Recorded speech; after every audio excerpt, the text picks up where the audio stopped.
Baik, jadi teman-teman, saya kira kita orang yang paling berbahagia hari ini ya, karena kita langsung mendengar desainer daripada ibu kota kita yang baru, desainernya, ya? Bukan tunggu desainer kasih ilmu ke orang lain dulu, buat dia kasih kuliah ke kita, langsung fresh information dari desainernya. Itu yang kita patut bersyukur hari ini ya. Padahal terima kasih banyak kepada bisa Bapak datang hari ini sangat. Saya sesungguhnya sangat serius mendengarkan apa yang beliau ceritakan pada hari ini ya. Ada satu poin yang menarik itu. Beliau ini dosen kan, coba lihat cara beliau menjelaskan supaya serapan itu masuk ke kita semua dengan baik. Itu berarti dosen yang berhasil. Nah, Anda yang duduk di sini juga kebanyakan guru nih, saya dosen. Gengsi kalau kita mengajar terus muridnya nggak ngerti, itu gengsi kita, ya. Dan itu contoh Pak Bambang bagaimana menceritakan prosesnya, apa untungnya sampai saat ini. Ya. Ada beberapa poin penting teman-teman ya. Pertama, statement yang beliau tadi bilang saya catat di sini paling penting itu inspirasi baru. Laut itu aset, bukan beban. Maka kita di Maluku yang berpikir pulau-pulau yang terpisah-pisah ini adalah suatu kutukan Tuhan, tapi harus kita akali bagaimana supaya ini menjadi aset ke depan. Ya, orang Maluku harus pikirkan itu. Yang kedua, ternyata IKN ini dia membawa manfaat juga banyak buat Maluku. Di situ Pak Bambang bilang ekonomi biru itu harus dibasiskan di Maluku. Ya, jadi pemikiran ini cemerlang ini. Ya, dan teman-teman semua sudah dengar hari ini ya. Kemudian ternyata ada Pak Bambang tadi bilang saya punya, saya catat. Indonesia ini supaya tahun 2045 sebagai negara maju, itu dia ternyata tidak bisa mengandalkan sumber daya alam doang. Sumber daya alam ini nanti habis ini cepat ini. Tetapi kita yang duduk di dalam ruangan ini, sumber daya manusianya yang menjadi aset untuk bagaimana kita capai 2045 itu ya. Lalu poin terakhir, ada banyak poin tapi poin yang saya tertarik itu, ternyata untuk mencapai kemajuan Indonesia maka harus negara ini harus menstrategiskan suatu wilayah. Jadi IKN ini yang baru kan membuat wilayah itu jadi strategis gitu loh. Lalu kemudian dia menjadi pemicu pembangunan dan pusat pertumbuhan baru. Itu kira-kira poin penting. Oke? Now, time for you to ask any question. Ya, bagaimana Anda menanyakan sejumlah pertanyaan? Silakan, saya kasih kesempatan. Baik. Tolong mic, ada mic di sini. Baik, tolong mic. Berapa orang lagi? Coba. Ya, coba angkat tangan saya bisa tahu. Dua orang. Nama saya Titus Sufi. Titus, oke. Nama panggilan Tito. Oke.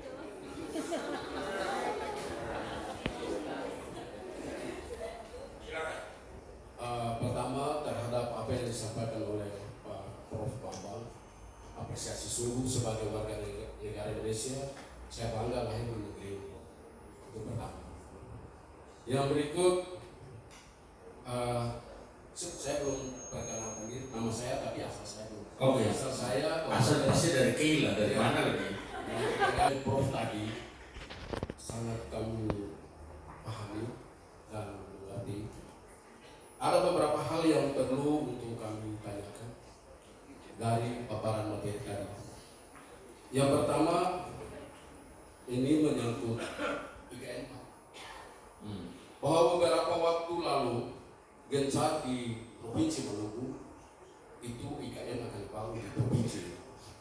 IKN akan dibangun di mana? Provinsi Maluku. Iya, bukan jaringan telekomunikasi. Juga bisa membantu kami dalam pelaksanaan asesmen misalnya.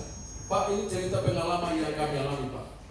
Bahwa pada saat asesmen jaringannya lolah, lelet, maka kita harus mencari tempat yang ada jaringan.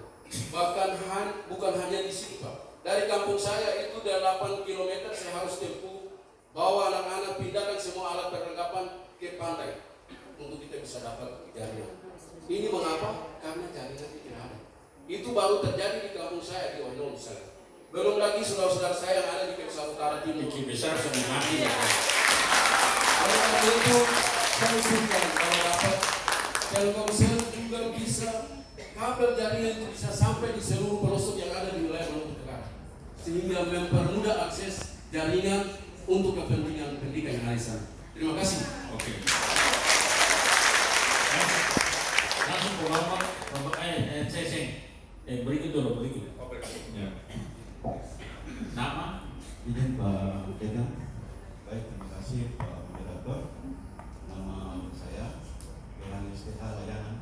Yohanes Pak? Ya, Sekretaris Dinas Pendidikan Kabupaten Maluku Tenggara. Izin Prof. Bambang. Tadi teman di belakang sebagai kata sesuai dengan yang tadi disampaikan zona jabatan secara swasta maupun birokrasi.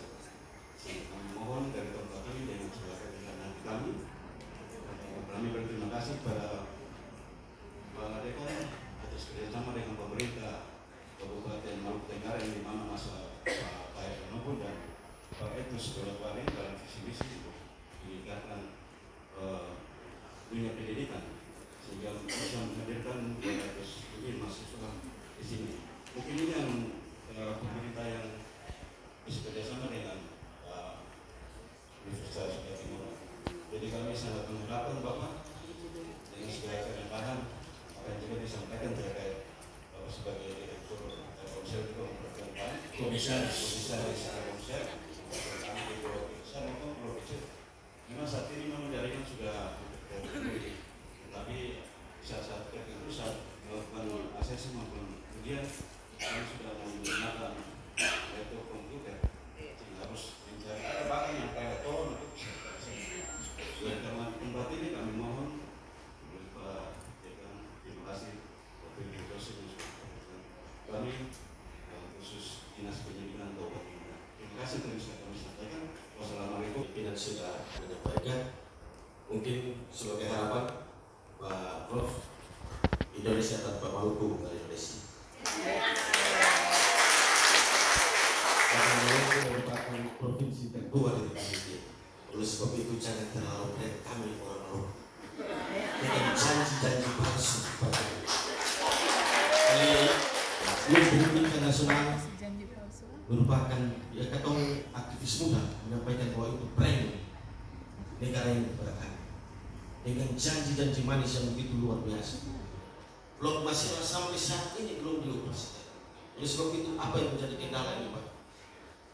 Karena kami tahu hari ini Fakultas Keguruan Ilmu Pendidikan menghadirkan orang terasnya Gedung Putih di Jakarta. Oleh sebab itu Pak, setiap momentum kehadiran narasumber dari Jakarta, kami sering menyampaikan teristimewa pendidikan di Provinsi Maluku dan terlebih khusus lagi di Kabupaten kami Maluku Tenggara. Bahwa perjalanan kami 2 hari Pak dari Kabupaten kami sampai ke Provinsi Maluku di Utara. 2 hari Pak. Oleh sebab itu yang disampaikan oleh Presiden Jokowi keadilan oleh seluruh masyarakat Indonesia itu juga keadilan kepada kami Pak. Bayangkan kalau asesmen siswa pegang laptop ke hutan cari sinyal untuk bagaimana supaya sama dengan orang di Jakarta.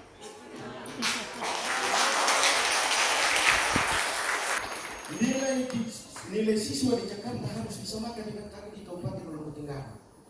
Oleh sebab itu pesan kami kepada Mas Menteri, jangan samakan Jakarta dengan Indonesia Timur lah, dengan dalam hal penilaian. Karena orang Jakarta dari rumah ke sekolah ikut asesmennya tetap di ruang BRC. Kami di Maluku Tenggara di Kepulauan K itu ke sekolah, dari rumah ke sekolah jalan kaki keringat 2 sampai di sekolah ke hutan lagi, tapi nilainya harus sama. Itu seluruh kami setiap momentum kegiatan kami dengan Kementerian Pendidikan ini sering kami tapi sampai hari ini masih nol. Oleh sebab itu, ini harapan kami yang sangat untuk yang sangat luar biasa untuk Pak Prof. Bambang ketika nantinya bertemu sama dengan kita punya Mas Menteri. Dan juga pesan kami adalah pemetaan Chromebook untuk sekolah-sekolah yang ada di Indonesia ini teristimewa ada di Lubu Tenggara, Pak. Chromebook itu bayangkan sekian ratus sekolah, ada beberapa sekolah yang memiliki Chromebook. Dan pada akhirnya siswa kita paksakan untuk bawa HP, bawa laptop, dan pada akhirnya orang tua mengeluh sekolah. Mungkin itu harapan kami, Pak. Semoga harapan ini bisa dijawab oleh pemerintah Republik Indonesia. Baik. Jadi sebelum Pak Bambang jawab, kemudian di dalam ruangan semua mesti berdoa keras supaya dekan fakultas keguruan masuk surga. Karena kamu bayangkan, kamu banyak-banyak dari K semua itu. Itu dari antua bikin hasil kerjasama. Lalu bawa datang di Akang Ambon ini supaya ada perbaikan kau karir ke depan. Ya, jadi berdua sekarang beliau masuk surga, ingatkan itu ya. Yang Muslim sholat 5 waktu, yang Kristen berlutut terus supaya ada masuk surga. Baik, silakan Pak Bambang. Baik, terima kasih atas masukan dan beberapa istilahnya major project di Maluku yang direncanakan. Ada Lumbung Ikan Nasional dan Masela. Yang kedua tadi mungkin mengenai konektivitas telekomunikasi, dan ketiga mengenai pemihakan atau perhatian yang ke Provinsi Maluku dari segi ekonomi termasuk pendidikan. Nah, yang pertama dulu ya. Kalau Lumbung Ikan Nasional terus terang mungkin saya juga tidak terupdate ya.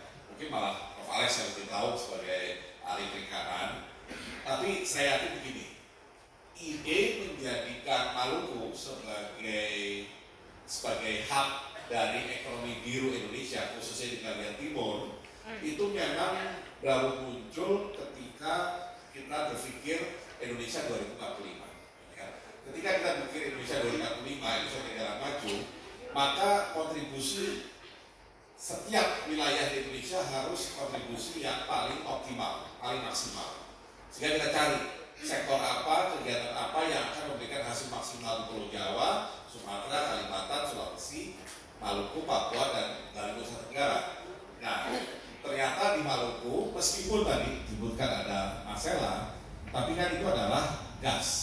Gas itu artinya bukan yang renewable, ya, jadi suatu saat akan habis. Nah, karenanya kita lebih menekankan kepada ekonomi biru yang sifatnya lebih berkelanjutan, yang akan bersama Maluku selamanya. Ya. Selama Maluku punya wilayah laut seperti ini, Bapak Ibu sebagai warga Maluku untuk menjaga kualitas dari kelautan dan perikanan di Maluku sendiri. Karena itu nanti akan menjadi masa depan Maluku. Nah, kemudian yang kedua adalah bagaimana di Maluku bisa dibuat pemrosesan lebih lanjut. Jadi kalau di dalam perdagangan dunia saat ini yang dicari orang itu adalah yang namanya nilai tambah. Ya.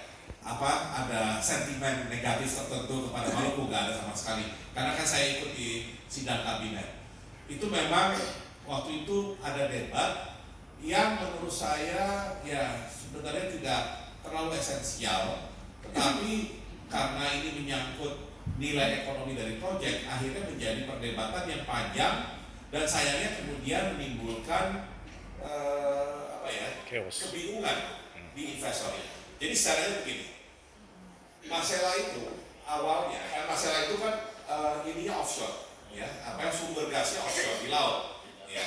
Nah, waktu itu yang pertama kali mengeksplor dan ingin mengembangkan lebih lanjut, mengeksploitasi, itu adalah konsorsium Shell. Ya, Shell itu memang aslinya dari Belanda, tapi kemudian sekarang sudah saatnya dimiliki juga oleh Inggris. Ya. Jadi Shell bersama dengan Inpex. Inpex itu perusahaan minyak dari Jepang. Ya. Nah, yang punya duit itu Inpex, yang punya teknologi itu Shell.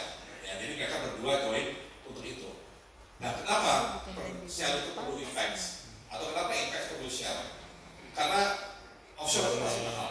Karena offshore mahal, maka Shell perlu Inpex karena uangnya dari Inpex. Kenapa Inpex juga langsung mau sama Shell? Karena Shell waktu itu mengembangkan teknologi namanya floating LNG. Ya. Karena gas alam itu, misalkan gas alam itu diambil dari Marcella, dari sumurnya di dalam laut. Ketika mau dijual, kan cuma dua pilihan.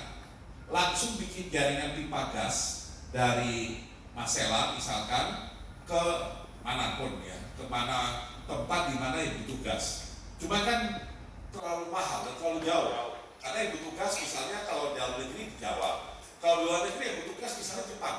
Ya, Jepang pasti akan mengimpor gas dari Marcella karena Jepang itu butuh untuk energi. Kan nggak mungkin kita bikin pipa gas dari Marcella ke Jepang. Sehingga teknologinya bukan dengan pipa, yang lebih mungkin adalah gas alam itu dicairkan menjadi LNG, liquefied natural gas. Ya. Nah, proses dari gas alam ke LNG itu juga mahal, teknologi yang mahal, dan biasanya itu dilakukan di darat. Ya. Jadi misalnya di Marcella, pulau terdekat dari Marcella, yang Dobo itu ya, Somlaki. Ya. Yang ada kota Dobo tuh. Aru. Nah, saya lupa. Salah satu dari Aru dan Somlaki itu tadinya sempat didesain MBD. LNG-nya. Jadi sumbernya dari laut. Dari laut itu langsung dibawa pakai pipa cukup sampai ke Somlaki atau ke Dobo, Aru. Kemudian di situ dibangun LNG-nya. Ya, dibangun LNG. Nah, kemudian dari situ pakai tanker, LNG-nya bisa dibawa misalkan untuk pembangkit listrik tenaga gas di Pulau Jawa. Ya. Begitu sampai Jawa, tankernya itu harus ketemu namanya floating storage receiving unit. Itu nanti akan melakukan regasifikasi. Jadi dari LNG yang sudah cair tadi dikembalikan lagi ke gas. Nah, sehingga pipa gasnya nanti dari FSRU tadi, floating storage receiving unit, langsung ke PLTG. Sehingga PLTG-nya itu bisa berfungsi karena dia bisa mengambil gas. Ya. Nah, jadi itu skenario-nya waktu itu. Nah, Shell kebetulan datang dengan teknologi baru yang dia pakai di Australia. Ya. Nah, jadi Australia itu banyak mengembangkan gas sama seperti Marcella di offshore. Salah satunya yang kerjasama dengan Timor Leste. Ya. Jadi di tengah laut. Nah, memang bagi Timor Leste ini Australia tidak pernah transparan karena gasnya jauh di sana dan Timor Leste nggak ada apa-apa terkait gas itu. Cuma terima revenue sharing yang juga kadang-kadang barangkali susah untuk ditetap. Kira Australia ngasih jumlah yang benar apa enggak? Nah, kenapa Australia bisa melakukan itu? Karena Shell itu bikin fasilitas LNG yang terapung di kapal. Jadi dia bikin kapal raksasa di mana di atas kapal itu ada fasilitas untuk mengolah LNG. Idenya Shell adalah di sumur di Marcella itu kapalnya langsung ditaruh di situ, di tempat ada gasnya. Jadi dari bawah langsung dibawa ke kapal, di kapal diolah jadi LNG, terus nanti kapal yang lebih kecil yang untuk bawa merapat, tinggal dipindahkan ke kapal tersebut, langsung dia bawa kemana-mana. Nah, di situ Pak waktu itu diskusi panjangnya, karena ada sebagian kabinet yang beranggapan, loh kalau begitu kasihan dong orang Maluku, gak pernah lihat kayak orang Timor Leste tadi, gak pernah lihat gasnya di mana, kalau gas sudah dijual, Maluku memang pasti dapat dana bagi hasil, kan sesuai dengan undang-undang penerimaan manfaat daerah. Cuma kan yang Maluku butuhkan, saya juga kebetulan banyak mendalami ekonomi daerah. Yang Maluku butuhkan kan bukan hanya sekedar uang masuk ke anggaran, itu penting, akan menambah APBD Maluku ataupun APBD Kabupaten Maluku Tenggara ya kalau di situ ya. Nah, akan banyak manfaatnya, tapi akan lebih banyak lagi kalau LNG-nya itu dibangun fisik di salah satu di Somlaki atau di Aru. Nah, kemudian yang menarik kalau melihat contoh di Aru di Aceh ataupun di Bontang, Kalimantan Timur, dan belakangan ada yang di Papua, Tanggung. Ya.